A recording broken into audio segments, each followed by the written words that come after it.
Kung ikukumpara sa ibang mga simbahan sa Iloilo, hindi agad agaw pansin ang simbahang ito sa distrito ng La Paz. Tahimik lang itong nakatayo sa gitna ng komunidad.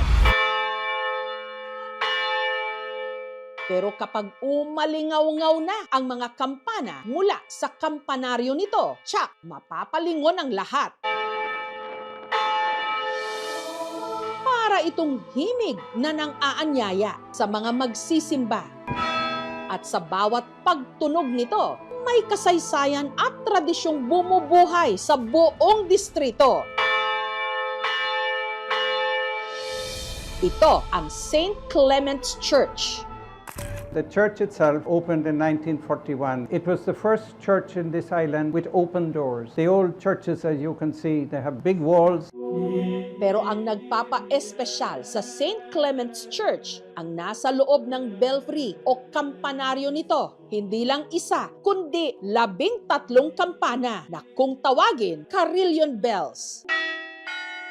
Ang bells na ito, hindi katulad ng ordinaryong kampana na iisang tunog lang ang nagagawa dahil set o binubuo ito ng maraming kampana. Bawat isa sa mga ito may sariling pitch o musical note. Kaya kapag pinatunog sila, maaaring makagawa ng kanta o melody.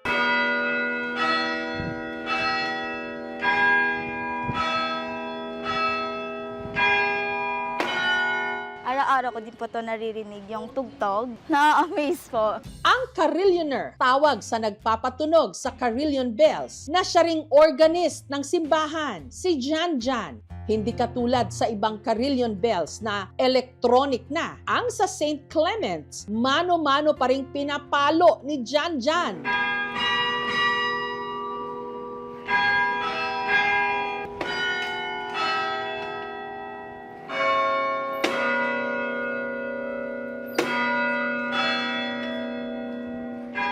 Ang gamit niya para mapatunog ang mga kampana, ang keyboard na ito na gawa sa malaking kahoy. Like sa piano po, lahat pong nasa baba dito, ito po yung white keys po ng piano. At itong dalawa po sa taas, ito po yung black keys po.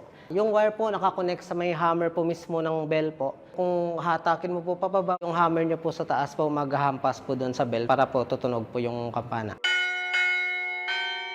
Taong 2015 pa raw, nagsimulang maging kampanero ng simbahan si Jan Jan. Pero bago raw siya natoka sa carillon bells, ang unang nagpapatunog nito, ang kanyang tatay Willie at ang kanyang kuya Wilfred. Pero nagka-pneumonia at namatay ang kanyang kuya Wilfred. Kaya nawalan na rin daw ng gana noon ang kanyang tatay Willie. Minsan mo, naalala mo sa kung minsan hala na lahawaan mo. Kalaunan, nakahanap si Willie ng dahilan para magbalik loob. Sa tuwing pinapatugtog niya raw kasi ang carillon bells, natatanaw niya raw mula sa isang maliit na bintana sa kampanaryo ang anak niyang si Jan Jan habang tumutugtog ng organ. Proud na nakita mo siya. Pero excited na nakita mo siya. Mula noon, magkatuwang na silang nagpapatunog ng carillon bells. Ngunit dapat maging maingat, lalo't madaling maputol ang string gaya ng nangyari nung araw na yon. May mga times po na napuputol po yung wire po sa taas. Example, ngayon po nito. Sina Jan Jan at Willie umakyat ng kampanaryo para ito'y ayusin. Ito po yung naputol po. Mali yung ginagawa niya na kumukuha siya ng alambre tapos i-connect niya po yung wire at saka sa hammer po na nagsasmash po sa bell po para tutunog. Yung una, takot pa. Pero mamahana ako, maliwala na yan.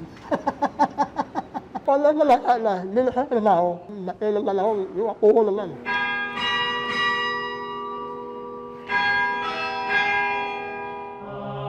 Ang malalim na pananampalataya ng mga Ilonggo bakas sa napakaraming antigo at nagagandahan nilang simbahan. Gaya na lang ng Santo Tomas de Villanueva Parish Church sa bayan ng Miagao, ang fasad o harapan nito kung saan nakaukit ang imahe ni Saint Christopher na may pasan na batang Hesukristo habang tumatawid ng ilog, obra maestrang maituturing kaya napabilang sa UNESCO World Heritage Site.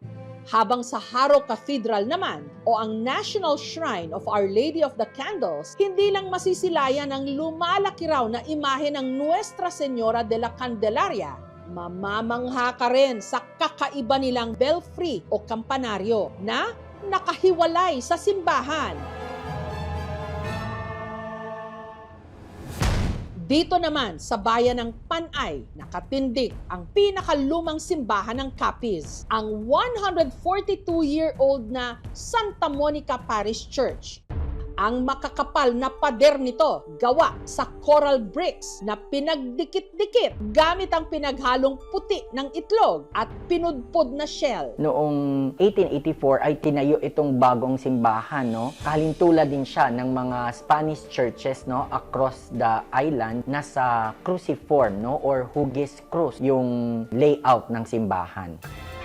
Ang kampanaryo ng simbahan nagsisilbing tahanan ng pinakamalaking Christian bell sa Southeast Asia at pangatlo sa buong mundo. Ito ang tinatawag nilang Dakong Lingganay. Tumitimbang ng 10 tonelada. Yung bell ay ginawa noong 1884 mula sa donasyon ng mga tao na mga Mariano. Ang tunog nito naririnig hanggang 8 kilometro ang layo. Ang mahigit 2 dekada ng toka sa pagpapatunog nito, si Joseph. Sabi nga ng pari namin, maglagay na ng Irma base sa katagalan, ma'am. Masira yung tenga ko. Pero hindi, ma'am. Gusto ko marinig yung tunog ng kampana. Tawag po namin dito is budaho. Ito yung gagawin po. 1, 2, and 3 po.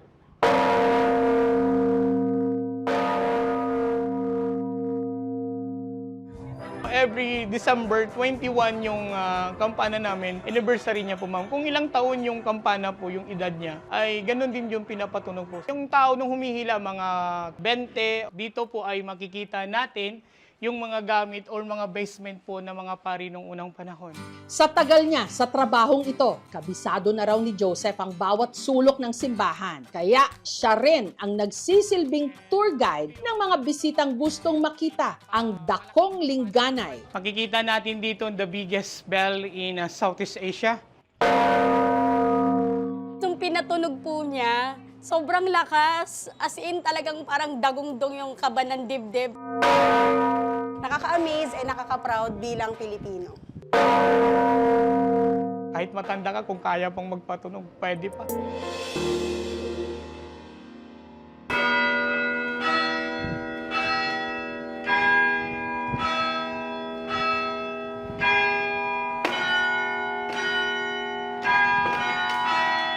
Sa marami nating mga probinsya, ang mga kampana ng simbahan